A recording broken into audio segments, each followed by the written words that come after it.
Normally I type my rants on Facebook because they usually don't run that long. I think this time it's time to use a little bit of voice to put in there. We'll just call this my first unofficial podcast. The reason why I decided to use voice is because there are just some subjects where I have so much to say and I just don't have the time to sit down and type it all out. My subject has something to do with the shooting in Newtown, Connecticut. I don't understand why when something like this happens, the first thing the government has to do is go after people's rights to own guns. Whether it be assault rifles or standard firearms, it doesn't really matter. As long as a law-abiding citizen has a gun and they are doing no harm, what difference does it make?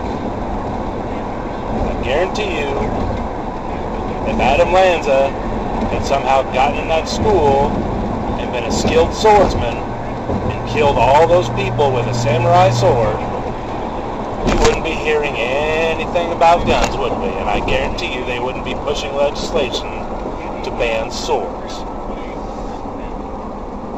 To me, this just seems like some kind of manufactured crap.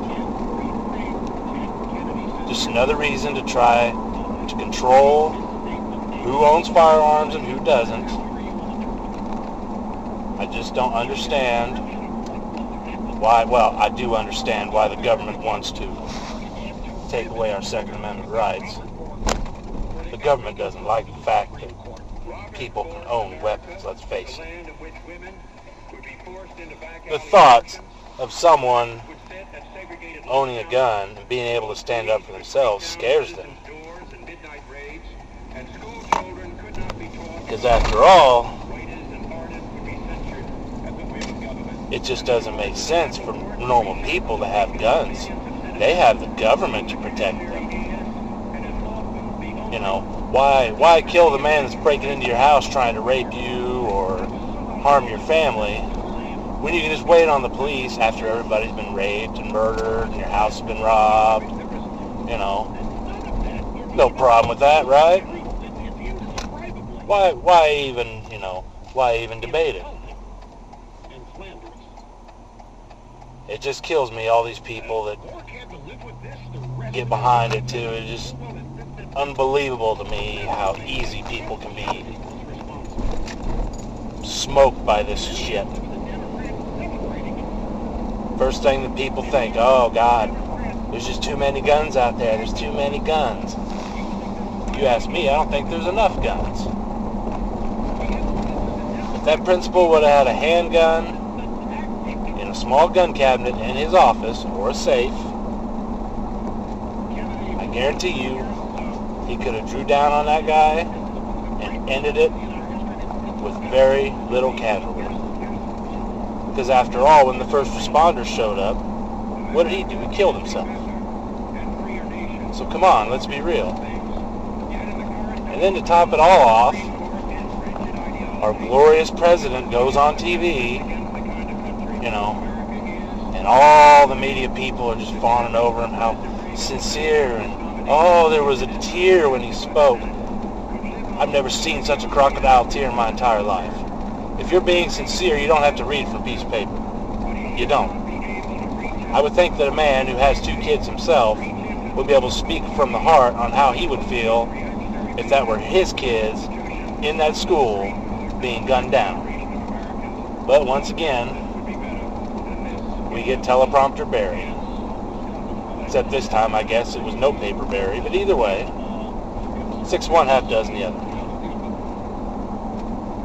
I just do not understand what the big deal is.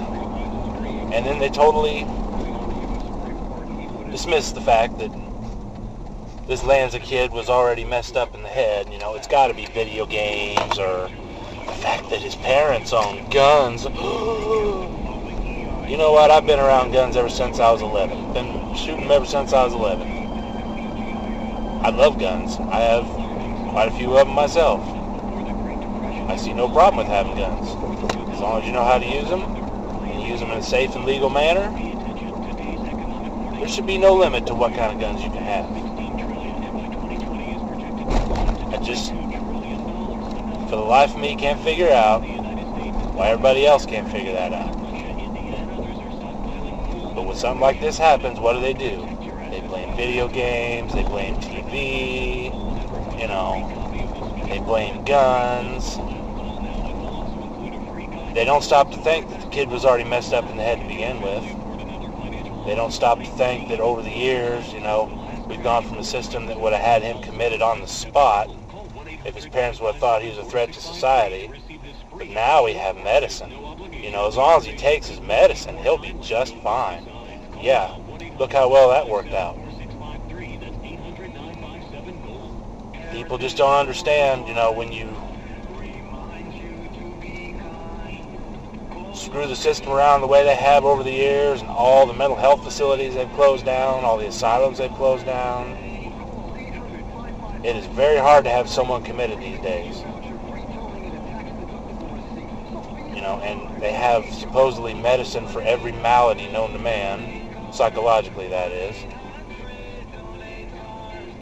I guarantee you, back in the day, he would have been in an institution, and this wouldn't have happened.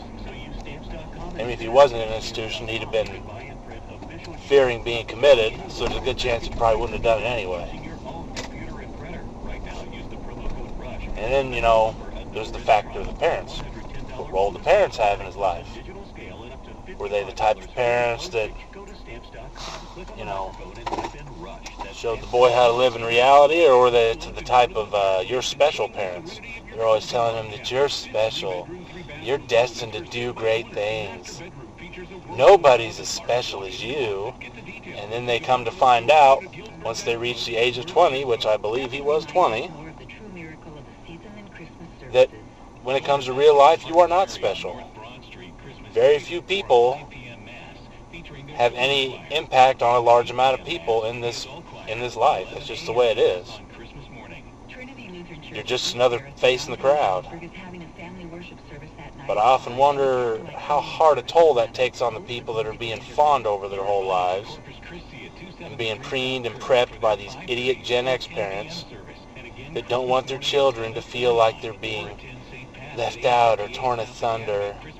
They always want them to feel proud and have high self-esteem. Give me a break. I tell my kids flat out, just because I think you're special and that you can do great things doesn't mean society believes the same thing. I mean, let's be real. You cannot raise your children thinking that they are special and they are awesome, especially if you have a kid that has a buttload of behavioral problems and is a general pain in the ass to everyone around him. For Christ's sakes, get a fucking clue. I just don't understand how parents can do the things they do to their kids half the time. So it makes me wonder how his parents treated him growing up, if they were in fact the you're special type parents. I know it seems like a rather long rant, and I do apologize, but I just felt like I had to get this out of the way and get it on audio instead of trying to type it all down. Y'all just gotta stop and think. This shit isn't about the shooting, even though the shooting was horrible and it shouldn't have happened. They politicized this and made it happen. It's all about getting your guns. The government does not want regular people owning guns. And we all know what happens to the constituents and the populace in a government that outlaws guns. And it's usually never good. So there's something to think about when you rush to judgment on the next violent attack, which it will happen. There will be more violence. When you rush to judgment and think about, people's gun rights, whether or not they should be stricter or anything along those lines, you really need to stop and think about the bigger picture.